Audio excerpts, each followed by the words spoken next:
Hello friends, आज हम बात करेंगे भारतीय साक्ष्य अधिनियम 2023 की धारा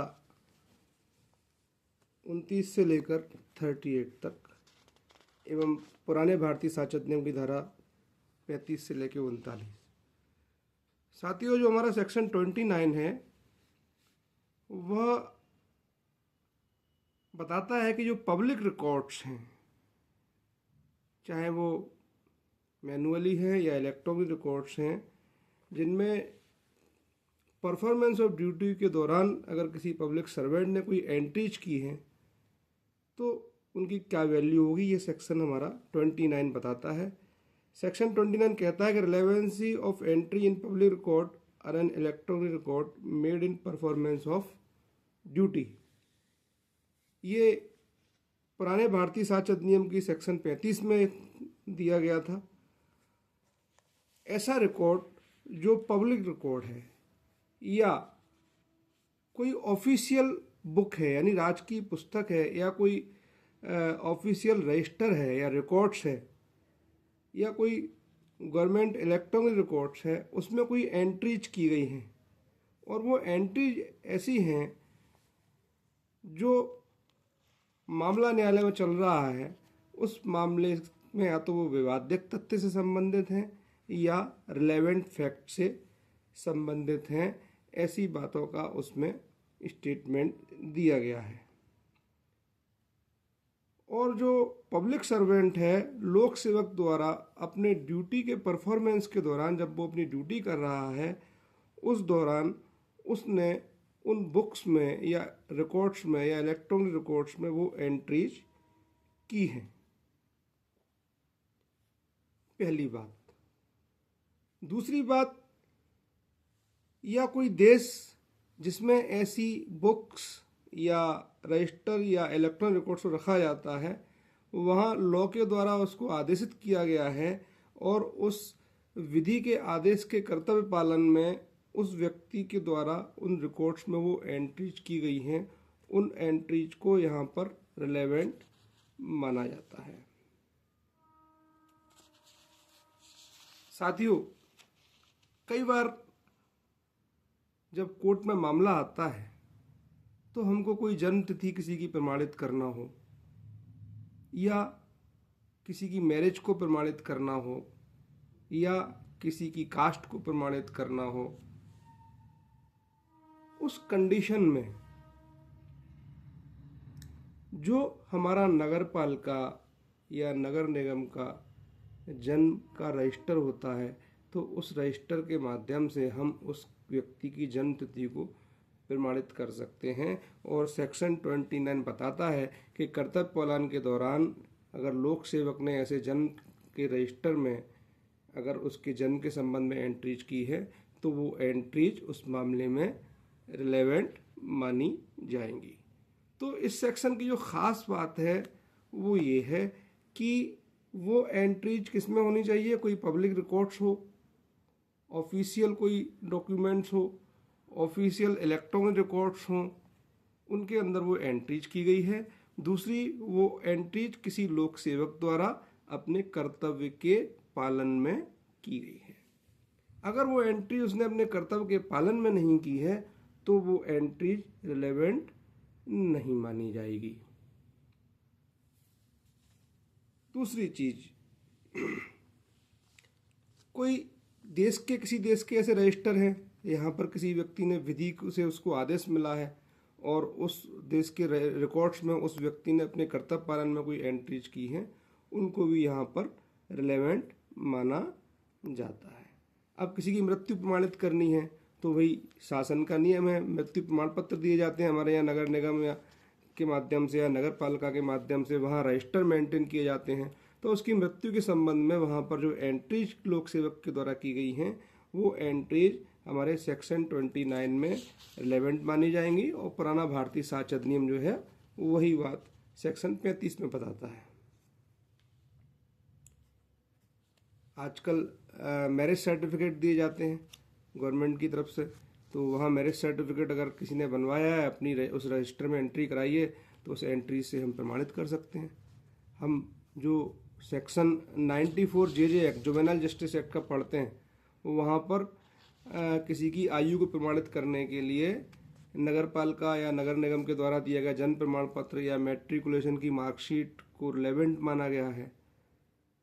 तो कहने का मतलब ये है, इस सेक्शन से 3 बातें निकल के आती हैं। एक, कोई रिकॉर्ड्स है जो या तो पब्लिक रिकॉर्ड है या किसी देश का रिकॉर्ड है जिसके विधि के आदेश के पालन में किसी व्यक्ति के द्वारा उसमें एंट्री की गई है। ऐसी एंट्री किसी लोक सेवक के द्वारा की गई है और ऐसी एंट्री उस लोक सेवक ने अपने कर्तव्य के पालन में की है, तो उसको यहाँ पर ऐसी बातों को प्रमाणित करने के लिए रिलेवेंट माना जाएगा। अब हम आगे बढ़ते हैं। सेक्शन 30 भारतीय साक्ष्य अधिनियम 2023 जो कहता है कि मानचित्र, चार्ट और जो रेखांश जो रहते हैं, यानी मैप्स हैं, चार्ट्स हैं, प्लान्स बनाए गए हैं, उनमें जो स्टेटमेंट्स हैं उनकी रिलेवेंसी के बारे में सेक्शन 30 बताता है। यही बात पुराने भारतीय साक्ष्य अधिनियम की धारा 36 में बताई गई थी। तो जब कभी कोई पब्लिश किए जाते हैं मानचित्र, चार्ट या प्लान जो रेखांक जिनको हम कहते हैं, वो पब्लिक विक्रय के लिए, इसमें वर्डिंग क्या है, पब्लिक विक्रय के लिए प्रस्थापित किए गए हैं, यानी प्रपोजल किया गया है। पब्लिकली जो चार्ट्स हमको मिलते हैं, जो नक्शे हमको मिलते हैं, जिसमें किसी देश का नक्शा बना हुआ है, किसी स्टेट का नक्शा बना हुआ है, या सीमाएं बनी हुई हैं, बॉर्डर्स बने हुए हैं,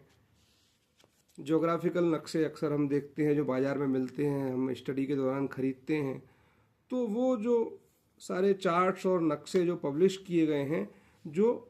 पब्लिकली विक्रय किए जाते हैं, जनता के विक्रय के लिए मार्केट में सामान्यतः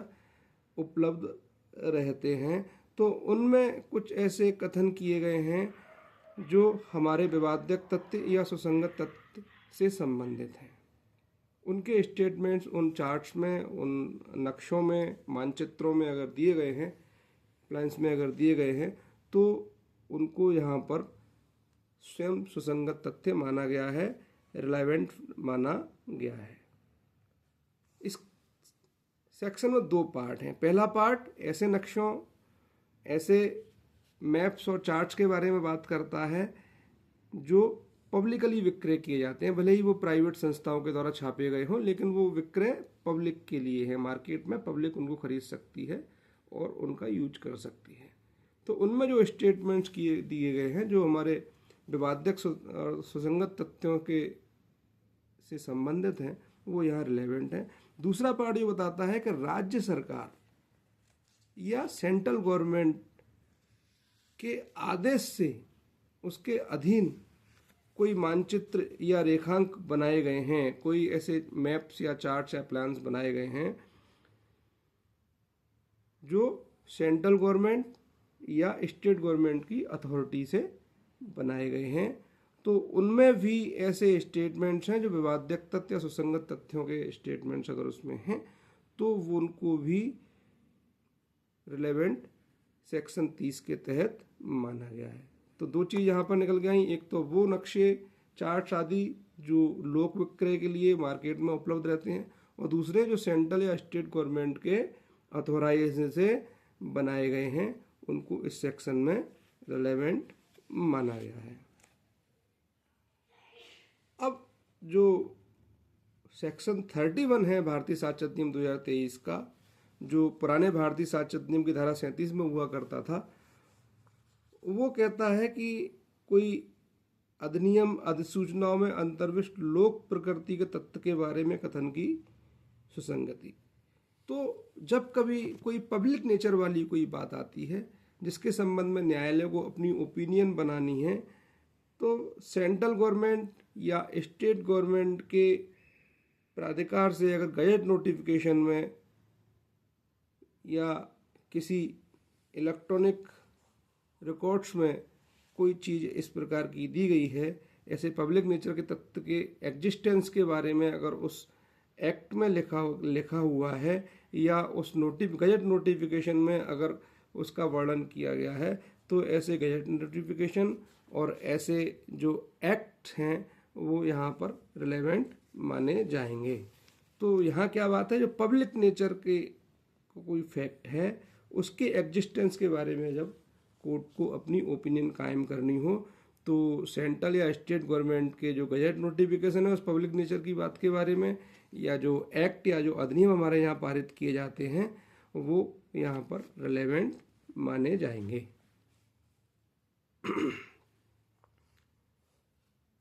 दूसरा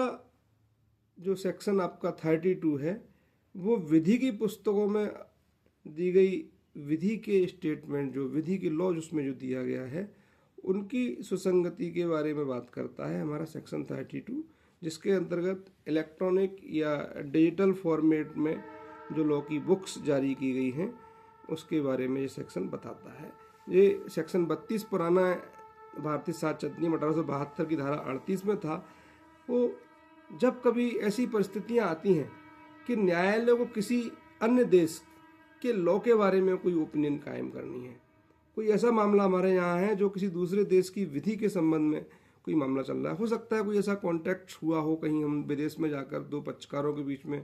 जो भारत में निवास करते हो, आज भारत में मामला लेकर आए और वहाँ की विधि से भी संबंधित कोई बात है, वहाँ के लॉ के संबंध में अगर न्यायालय को कोई ओपिनियन बनानी है अपनी, तो कोर्ट उस देश की बुक्स को, जो लॉ की किताबें हैं उन किताबों को मंगा सकता है। शर्त केवल ये है कि जो उस देश से जो लॉ की बुक्स मंगाई गई हैं वो उस देश के अथॉराइजेशन से पब्लिश होनी चाहिए, संबंधित कंट्रीज के अथॉराइजेशन से, उसके प्राधिकार के अधीन पब्लिश होनी चाहिए, प्रिंटेड होनी चाहिए, चाहे वो फिर डिजिटल फॉर्मेट में हो या इलेक्ट्रॉनिक फॉर्मेट में हो या मैनुअली हो, वो ऐसे, या उस देश के डिसीजंस की कोई रिपोर्ट्स हों उन बुक्स में, तो रिलेवेंट मानी जाएंगी ऐसे मामले में ऐसी बुक्स। तो सीधी सी बात इस सेक्शन में ये है, सेक्शन 32 कि अन्य देश की विधि के बारे में कोई राय बनानी है तो उस देश की सरकार के अथॉराइजेशन से प्रिंटेड और पब्लिश जो बुक्स वहाँ की हैं या वहाँ की डिसीजंस की जो रिपोर्ट हैं वो न्यायालय अपने यहाँ के मामले में उनसे हेल्प ले सकता है, और अगर उसमें कोई हमारा जो रिलेवेंट फैक्ट है मामले का या फैक्ट इन इशूज है उससे संबंधित कोई बात उसमें मिलती है तो वो यहाँ पर रिलेवेंट मानी जाएगी। अब आता है आपका सेक्शन 39। सेक्शन 39